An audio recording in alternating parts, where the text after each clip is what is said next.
content de pouvoir vous rencontrer pour échanger un peu avec vous sur les progrès de la coopération entre l'Union européenne et la République démocratique du Congo. Nous aurons l'occasion de le faire plus en profondeur lors d'une conférence de presse que nous organiserons donc à la mi-novembre, une fois le processus de consultation avec l'ensemble des partenaires du gouvernement et de la société congolaise pour expliciter donc les axes du 11e FED. Mais aujourd'hui, c'est une occasion, suite donc à la publication du rapport de la Cour des comptes, de faire le point sur ce sujet important. Alors tout d'abord, je voulais vous dire que nous saluons le rapport de la Cour. Nous y voyons un encouragement à améliorer notre coopération avec le gouvernement et la société congolaise pour apporter à la population une aide qui corresponde du mieux possible aux besoins du peuple congolais. Donc là, la Cour considère dans son rapport que la stratégie qui a été définie par l'Union européenne était pertinente. Nous y voyons donc la validation de la stratégie que nous avons définie ensemble avec le gouvernement congolais tout au long de ce processus de concertation.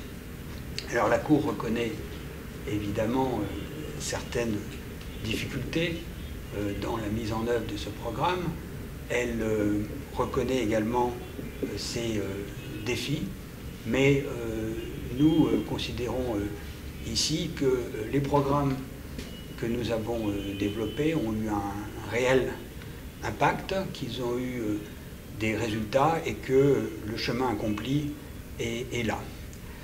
Quand nous avons repris la coopération il y a maintenant un peu moins d'une dizaine d'années, il n'y avait pas d'administration, les structures de l'État étaient défaillantes et aujourd'hui on peut voir ce qui a été fait.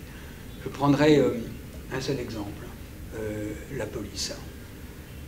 Bien aujourd'hui, nous avons recensé les policiers, nous savons combien ils sont, nous ne les avons pas perdus et nous savons également comment les payer et nous voyons dans un processus de concertation permanente avec le gouvernement congolais comment ces programmes ont pu être mis en œuvre. Alors évidemment, il y a encore des progrès à faire, c'est évident, mais on voit quand même ce qui a déjà été fait. Alors, vous me direz, il y a toujours le verre à moitié vide, le verre à moitié plein.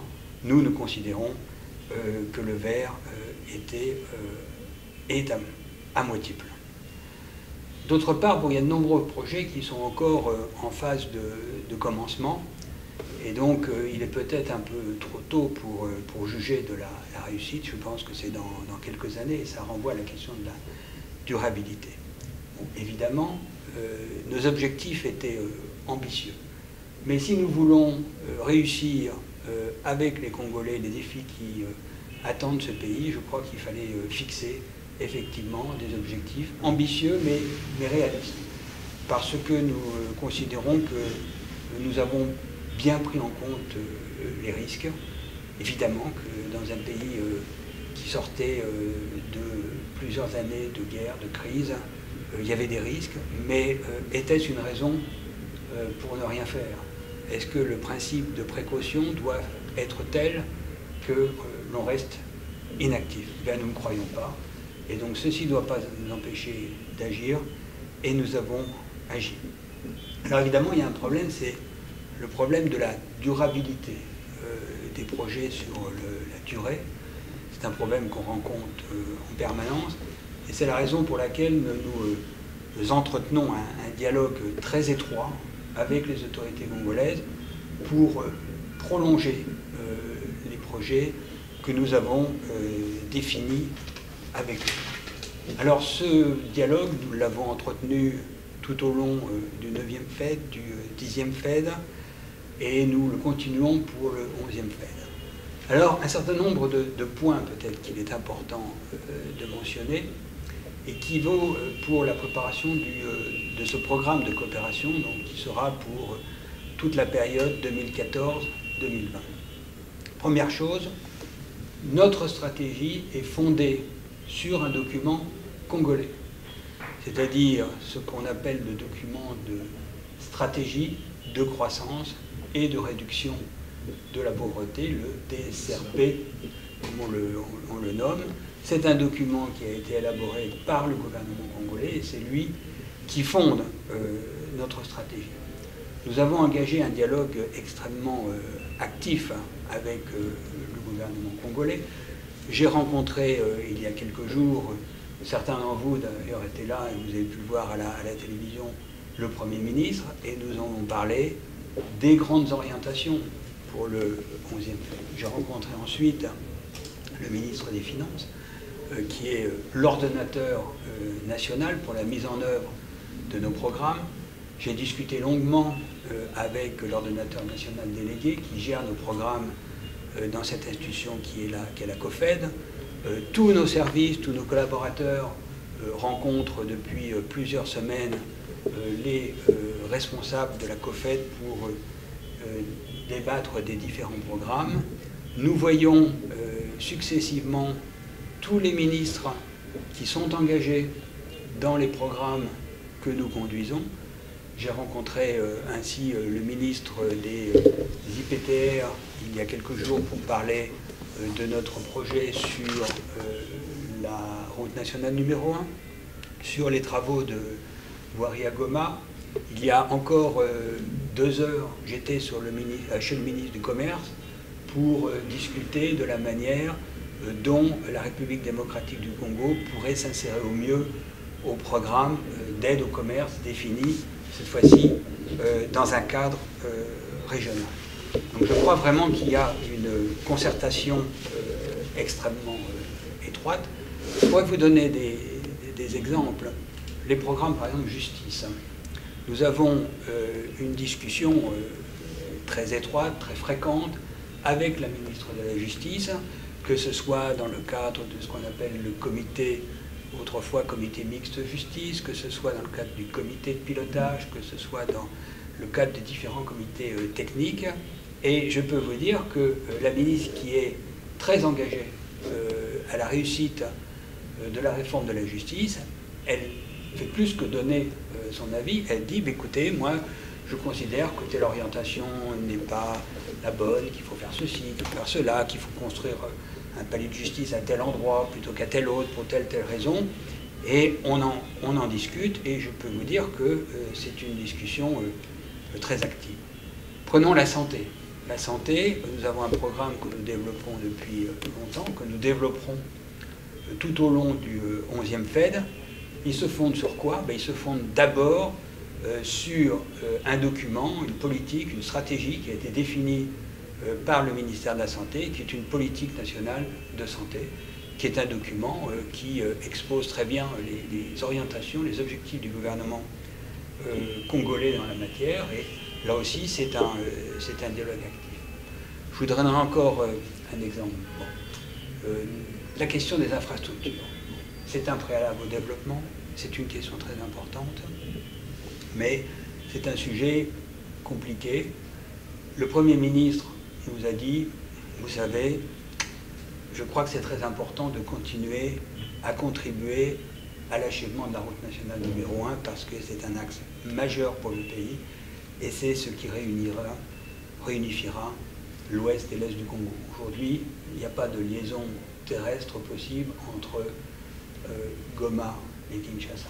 Eh bien, nous avons pris en compte ce souhait et nous contribuerons au cours du 11e FED avec nos partenaires, notamment de la Banque africaine de développement, à la réalisation donc de cet ouvrage. Un dernier exemple, le fleuve. Nous avons entrepris un programme très ambitieux, très compliqué, de réhabilitation du fleuve, pour des raisons à la fois économiques, parce que c'est l'artère majeure de ce pays, que ce sera pour la province orientale, pour la région de Kisangani, une chance majeure. C'est aussi réunifier le pays, puisque à partir du fleuve, nous continuerons à réhabiliter la route entre Kisangani et Goma. Et c'est aussi une raison de sécurité, parce que le ministre nous a dit, vous savez, il y a malheureusement beaucoup d'accidents sur ce fleuve. Et chaque mois, il y a beaucoup de gens qui meurent dans les naufrages. Il faut vraiment réhabiliter ce fleuve. Eh bien, qu'est-ce qu'on fait? On est en discussion permanente avec le ministre, avec ses services, pour faire en sorte que le programme suive son cours. C'est un programme compliqué. Donc, il peut prendre des retards. Eh bien, je peux vous dire que nous prenons toutes les mesures pour faire en sorte que le balisage puisse être réalisé pendant la période où c'est possible, pendant la saison sèche. Nous avons fait, je dirais, des miracles pendant cet été pour que le programme suive son cours. Et ce programme, il est exécuté par qui? Par la COFED. Il est exécuté par l'ordonnateur national, qui est le ministre des Finances. Donc je crois vraiment que c'est un programme qui est conçu en étroite relation avec les autorités congolaises à tous les niveaux, qu'il sert bien les intérêts et les attentes de la population congolaise, et que, évidemment, tout n'est pas facile. Mais je crois que nous avons parcouru ensemble un grand chemin. Le pays a connu des progrès importants ces dernières années. Il reste évidemment à faire en sorte que tout ceci se traduise pour la population congolaise. C'est notre objectif, ensemble donc avec le gouvernement congolais et pour le bien de la population congolaise. Nous aurons donc à Bruxelles, entre le 4 et le 8 novembre, une série de réunions où le ministre des Finances, en sa qualité d'ordonnateur national, et l'ordonnateur national sont délégués pour 4 jours de réunion où nous débattrons des grandes orientations donc, du 11e FED. Parallèlement, nous avons engagé une consultation avec la société civile. Nous avons en ce moment même 4 ateliers sur nos 4 principaux secteurs de concentration au cours du 11e FED. Et suite à cette réunion, nous ferons, en relation d'ailleurs avec nos partenaires congolais, donc une conférence de presse pour vous exposer plus en détail les résultats auxquels nous avons abouti. Quand vous regardez le rapport de la Cour des comptes, vous n'avez pas d'accusation concernant le gouvernement congolais ou la façon dont le programme se déroule. Le problème, il est différent, il se situe à un autre niveau. Mais je crois que ceux qui parlent d'un rapport au vitriol, d'ailleurs je crois que ça concerne plus une certaine radio que le rapport même, peut-être ils n'ont pas lu le rapport dans tous les détails. L'ambassadeur, quand on parle de corruption, on parle d'évaporation de ressources. Mais ça, moi, je vous renvoie au ministre qui a parlé d'évaporation et de corruption. Où est-ce que vous avez vu ça dans le rapport? Monsieur l'ambassadeur, le mot corruption est dans le rapport. Madame Colette Brackman l'a relayé aussi dans la presse hier. Écoutez... Elle accuse cette fois-là une part au gouvernement congolais et une autre part à l'Union européenne. Non, le rapport dénonce plutôt la façon dont le programme a été réalisé, d'ailleurs plutôt conçu, puisqu'il reconnaît que la stratégie a été la bonne. Alors, les lectures des uns et des autres, je veux bien, mais moi, je préfère qu'on lise le rapport lui-même. Et pourquoi est-ce qu'il n'est pas disponible jusqu'à cet instant? Mais il est tout à fait disponible, vous pouvez regarder. Il est sur aussi le site de la Cour.